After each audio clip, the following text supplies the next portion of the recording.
Welcome back to another Saturday episode of Maximum Lawyer. I'm Tyson Mutrix, and today I've got a fun one because I'm in a booth in the Delta Sky Lounge in Salt Lake City. I was asked to come out to HONA's their legal summit, the Disrupt Legal Summit. Very cool.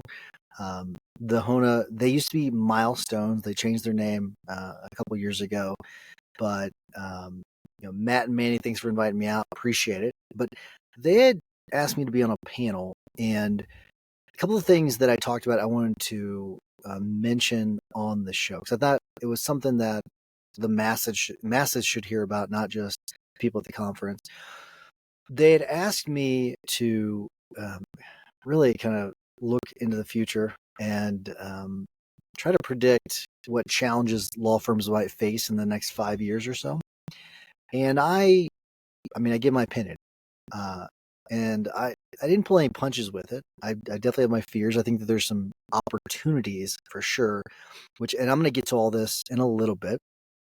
Before I do, as I always do, I just want to remind you, I would love it if you would shoot me a text. I always like to hear from everybody. If you've got something that you want me to cover on the show, if you've got an idea or a question, it really doesn't matter if you're just starting out. It really doesn't. Or if you've got a ton of experience, it doesn't matter. No question is too small. There might be some questions too big that I might not be able to answer, but for the most part, the questions you all have been pretty easy on me. But shoot me a text, 314-501-9260. You can also go to maximumlawyer.com/ask. I would love it if someone would send me an audio message. I love it whenever we get audio messages, because then we can play that on the show. It adds a nice little element to it. And it also allows me to kind of play it and then pause it and play it and pause it. That way I have a little more fun with it. But questions are fine too. But let's get into today's episode, where much of the discussion over the last... So I arrived this morning. My son had a concert last night, so I actually didn't come in for the first day of it. I came in for day 2, flew in this morning. But much of the discussion whenever I was here was all about AI. A lot of it was about AI, and that's understandable. HONA is a technology product where they've added an AI answering component to it as well. In addition to, they've got their setup is where their technology is that they give updates to clients in real time when it comes to the client file, and that added communication is pretty cool. I think it's a great product. They're great people. More than anything, I'll just say they're not paying me to do this, but I can just tell you, they're just great people to deal with. I actually had a great conversation with one of the founders, Amy Cheatham, not founders, I'm sorry, one of the investors, Amy Cheatham, and just all the way around, from the investors to the actual people running the company to the employees, just fantastic people. So, like I said, I'm not getting paid to do this, to say this. Check them out if you are interested, because I just think that they're great people. But that being said, I do want to talk about some of the things that I discussed. And I was on a panel. I was actually on the panel with Amy Cheatham and Scott. I don't know his last name. Sorry, Scott. I've got your card in my briefcase. But they're both great minds, and they were fantastic. And so I was able to kind of share my thoughts on some of my predictions over the next 5 years. And I'm gonna give these to you, but just know, no one can predict the future. You really can't. Things are changing so rapidly with AI that we don't really know what's going to happen in the next few years. But I'm going to give you some of my thoughts and my predictions. And some of the stuff, I hope I'm wrong.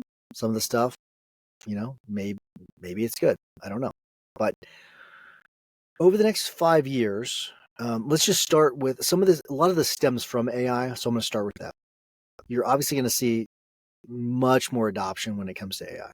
You're just going to. That's what's going to happen. You've already seen it quite a bit. The adoption just in the last year has been an increase of about threefold increase. So the adoption is accelerating. That's for sure. As a part of that, what's going to start to happen is that you're going to start to see, in my opinion, you're going to start to see a contraction in the legal industry over the next few years. And I think that the sweet spot is really that 3 to 7 year mark, where that's where you're really going to start to see the major contraction in the legal field, where you're going to start to see people. You're going to see a bunch of mergers. You're going to see a bunch of people leaving the legal field. And that a lot of the people that are going to be leaving are the ones that did not adapt. Okay, so there is a bright side to this, where there is, I think if you do some of the things that I'm going to talk about, then you're going to be just fine. But if you don't adapt and you don't start adopting some of the things you need to adopt when it comes to AI agents and whatever else comes next, you're going to get left behind, because you're going to have the haves and the have-nots. And the have-nots are going to be the ones that are going to have to leave the profession because you're not going to be equipped. And the reason for that is because we're going to start to shift as an industry over. A lot of law firms are going to be very much customer service oriented. And that's because you can't replace that component. You can add features, okay? You can add the features like Hona has, which is great. It gives that additional communication.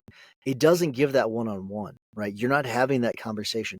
The best AIs to this point they're still not giving that one-on-one, and they're not going to be able to give that one-on-one connection that you get, that human-to-human connection. So we're going to be shifting quite a bit into that customer service arena, because AI agents are going to be doing much of the work that let's just face it, our employees don't want to do, which that is going to lead to, I think, an improvement in the happiness of our employees, which is awesome.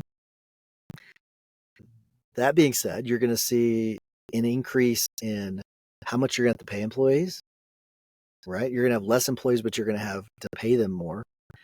You're going to see some fee pressure, because many of the clients, they're not going to want to pay all these attorneys to do work that is being done by AI, because they're going to know much of the work is being done by AI.